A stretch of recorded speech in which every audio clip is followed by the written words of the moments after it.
শুভ সকাল। আশা করি আপনারা সকলে গোবিন্দের আশীর্বাদে ভালো আছেন, সুস্থ আছেন, আর আমরাও খুব ভালো আছি। সকাল সকাল ছাদে জল দিতে এসে গাছটা পুরো ফুলে ভর্তি থেকে মনটা খুশি হয়ে গেল। এদিকে লেবু ছিঁড়ছিলাম, দেখুন ওই দুটো লেবু পাতি লেবুর মতোই হয়েছে, আর বাকিগুলো কাগজি লেবুর মতো। আর এদিকে কমলা লেবু গাছটাতে আবার ফুল এসছে। এই গাছটায় যে বছরে কতবার করে ফুল আসে। যাই হোক, ওদিকে মামুনি পুজোর জোগাড়যন্ত্র করছে, কারণ আজকে যে জগন্নাথ দেবের পুজো ছিল, তাই সকাল সকাল পুজো সারা হয়েছে।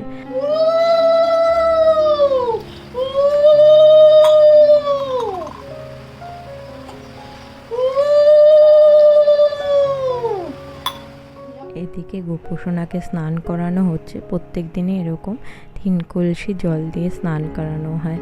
আর স্নানের সময় মামুনি এরকম ফুল দিয়ে স্নান করায়, পুরো মনে হয় সেই বাচ্চাদের মতো। দেখুন কি অপূর্ব লাগছে দেখতে, মনে হচ্ছে সত্যিই একটা বাচ্চা বসে আছে।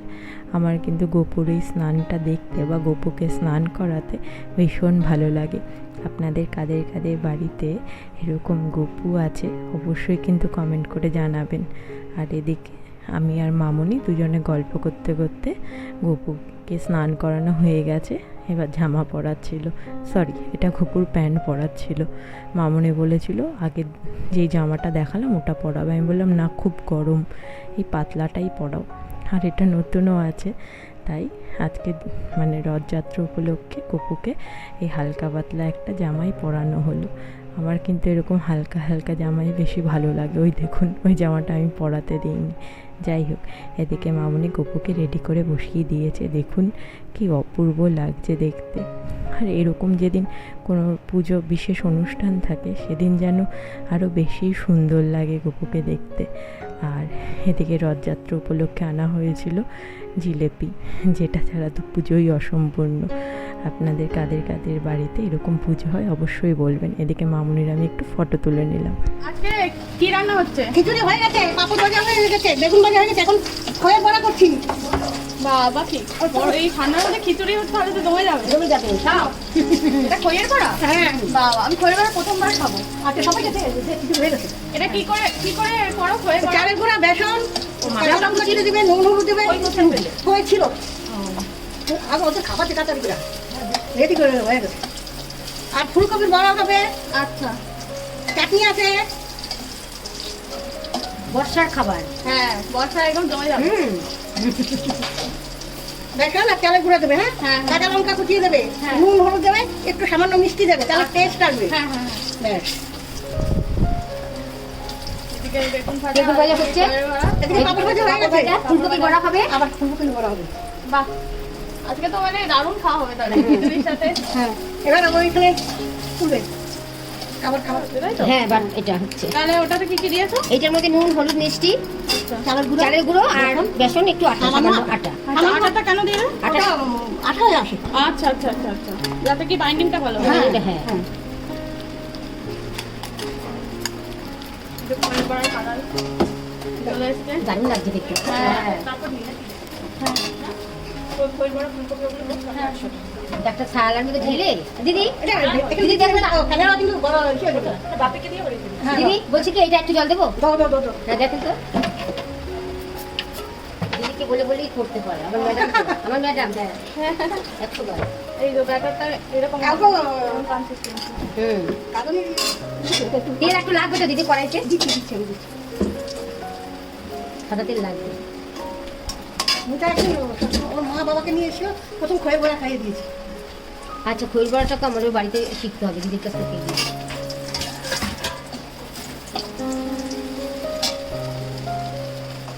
আমার ডালের বড়া লাগবে দেখতে। এই তো মনে হচ্ছে ভালো। ডালের বড়া বলো? হ্যাঁ। আর বৃষ্টি পড়ছে তো, দেখে মনে হচ্ছে খেয়ে নি। গরম গরম খাও, দেখো নামাক। না না, একবারই খাবো।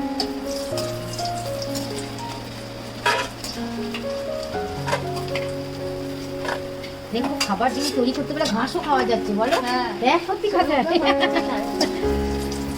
এদিকে ফুলকপি বড়া হচ্ছে, খয়ের বড়া হচ্ছে, ছাড়া হচ্ছে। পাপড় ভাজা হয়েছে, বেগুন ভাজা হয়ে গেছে, খিচুড়ি হয়ে গেছে। এই বাড়ি মালিক খুব বড় লোক, ভীষণ রাঁধুনি। বাবা হ্যাঁ দিদি একটু তেল। এদিকে মামনি আর জেঠিমনি গল্প করছিল, রান্না করছিল, সাথে ওখানে আমার বোনও যোগ দিয়েছিল, মানে মামার মেয়ে ছিল, পরীক্ষা ছিল তাই ও আবার এসেছিল। আদ্রা আমার ছোট বউ মামা বাড়ি, আচ্ছা আচ্ছা। আসানসোল বাড়ি, অনু হ্যাঁ, ছোট হ্যাঁ, বৌমার বাড়ি আসানসোল, ও। মহিশিলা সব মামা বাড়ি, হ্যাঁ, হ্যাঁ, হ্যাঁ। কাকিমণির বাড়ি। আসানসোল তো আমাদের ওখান থেকে 1 ঘন্টা লাগে। হ্যাঁ আমার ছোট ছেলে খয়ের বড়ার কালারটা কি দারুণ এসছে। বৃষ্টির দিনে খিচুড়ি। এটা তো একই ব্যাপার হয়ে গেছে। সাথে অনেক রকম ভাজা আছে, বেগুন ভাজা, ফুলকপির বড়া ভাজা, খইয়ের বড়া আমি ফার্স্ট টাইম খাবো, আর হচ্ছে পাঁপড় ভাজা। যদিও খইয়ের বড়া আমি খাবো না, খেয়ে ফেলেছি একটা, দারুণ খেতে।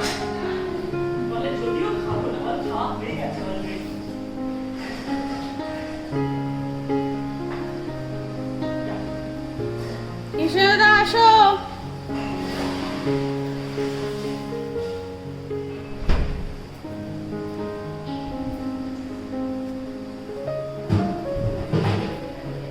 নিচে ওদের খাবারটা গুছিয়ে দিয়ে আমার বোনের আর হচ্ছে কৃষ্ণেন্দুর খাবারটা উপরে নিয়ে এসেছি। কৃষ্ণেন্দুর আজকে তো কাজ হচ্ছিল, হ্যাঁ, তাই ও বললো উপরেই নিয়ে আসতে, তাহলে তাড়াতাড়ি খেয়ে আবার কাজে বসে যেতে পারবে। এদিকে আমরা দুজন খেতে খেতে একটু ভিডিও করে নিলাম। পাশে কৃষ্ণেন্দুও ছিল, হ্যাঁ, কিন্তু ওই ভিডিওতে আসবে না, তাই আর ওকে নেওয়া গেল না। আমরা দুজন তাড়াতাড়ি করে খেয়ে একটু গল্প করছিলাম, তারপর একটু কাজ ছিল। আমি তো স্নান টান করেই বসেছিলাম, কারণ আজকে সকালে পড়ানোও ছিল না, সব কাজকর্ম সেরেই বসেছিলাম। প্রত্যেকটা খাবার কিন্তু ভীষণ ভালো হয়েছে।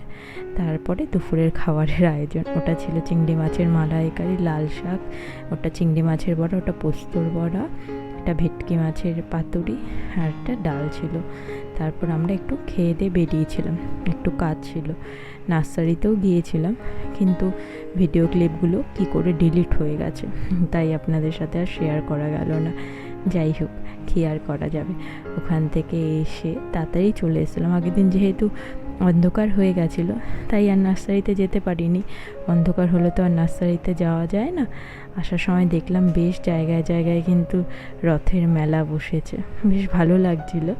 যাই হোক, এবার আমরা ফেরার পালা। আমাদের গাছ টাছ নেওয়া হয়ে গেছে, আমরা এখন ফিরছি। আগের দিন এই গাছগুলো দেখালাম না, দেখুন আজকে ভালো করে ফটোটা তুলতে পেরেছি। কি সুন্দর লাইটগুলোর মধ্যে গাছে একদম ভরে আছে, আর গাছগুলো কিন্তু প্রত্যেকটা ফুলেও ভরে আছে। আগের দিন লাইট চলছিল তাই বেশি ভালো লাগছিল। যাই হোক, দুই সময় দুই রকম সৌন্দর্য।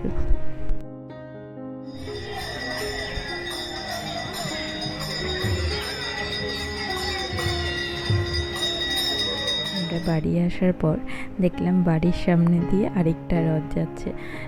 প্রত্যেক বছরই দেখি বাড়ির সামনে দিয়ে প্রায় 3-4টেও রথ যায়, আমার ভীষণ ভালো লাগে দেখতে। আর সেই ছোটোবেলায় মামা বাড়িতে যেতাম, চাকদাতে রথ ভীষণ ভালো হয়, সেখানে রথের মেলায় যাওয়া মানেই মাটির পুতুল কেনা। আপনারা কে কে ছোটোবেলায় বা এখনও মানে রথের মেলায় গিয়ে মাটির পুতুল কেনেন, অবশ্যই কিন্তু কমেন্ট করে জানাবেন। আবার এদিকে দেখুন আরেকটা কিন্তু রথ এসেছিল, এটা খুব সুন্দর করে সাজিয়েছিল, প্রত্যেকটাই খুব সুন্দর। এটা রাত হয়ে গেছিলো তো, আর টুনি লাইট দিয়ে সাজানো ছিল, সেজন্য অতটা ভালো বোঝা যাচ্ছিল না। চলুন তবে সবাইকে শুভ রথযাত্রা জানিয়ে আজকের ভিডিওটা আমি এখানেই শেষ করছি। আমার ভিডিওগুলো যদি আপনাদের ভালো লেগে থাকে অবশ্যই কিন্তু লাইক, কমেন্ট আর শেয়ার করতে ভুলবেন না। আর আবার নেক্সট দিন আসছি আরেকটা নতুন ব্লগ নিয়ে। আপনারা তো ফার্স্টেই দেখে নিয়েছেন আমি কীবার ব্লগ দিচ্ছি। জগন্নাথ দেবের কাছে প্রার্থনা করি আপনারা সকলেই ভালো থাকবেন, সুস্থ থাকবেন।